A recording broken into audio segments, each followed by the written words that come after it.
Salut à tous, je m'appelle Antoine Caron et je suis heureux de vous accueillir sur cette chaîne dédiée à la pêche. Ici, je partage des astuces sur la pêche, le choix des appâts et des leurres, et j'aide également les débutants. Abonnez-vous pour rester toujours au courant.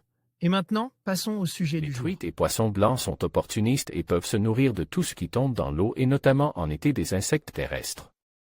Quelques modèles à utiliser dès les beaux jours. Les insectes terrestres sont nombreux et sortent dès les premiers rayons du soleil printanier.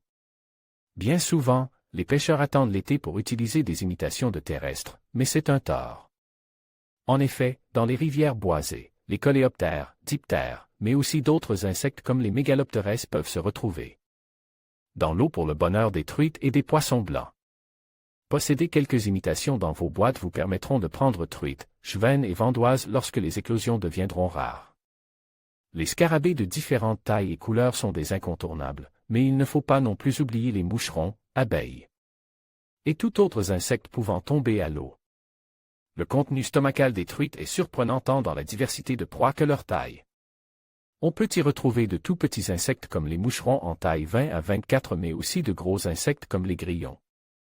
De petits poissons, mais parfois bien gros par rapport à la taille du poisson capture. Ou encore de grosses limaces voire des grenouilles ou même des souris. Pêche à la sauterelle. La pêche à l'aide d'imitations de sauterelles et criquets se pratique de plus en plus sur nos rivières françaises. Même si elle a mis du temps à rentrer dans les mœurs contrairement aux Américains et Sud-Américains qui s'en servent depuis très longtemps pour pêcher les bordures de leurs rivières. C'est une pêche que l'on peut pratiquer pendant quelques semaines et qu'il ne faut pas rater. Une pêche très active et explosive qui apporte beaucoup d'émotions. Les truites sont bien postées et savent pertinemment quand ces insectes vont se retrouver sur l'eau, surtout pas journée ventée. Elles sauteront dessus sans vergogne. On trouve dans le commerce auprès de monteurs indépendants de nombreux modèles d'imitation d'orthoptères. Pensez Y.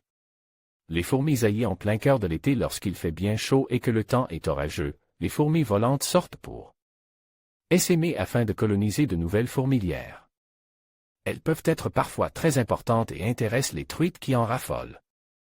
À cette période de l'année, il faut toujours en avoir dans ces boîtes, car si vous êtes au bord de l'eau lorsque cela se produit, les truites se focalisent dessus et deviennent très sélectives.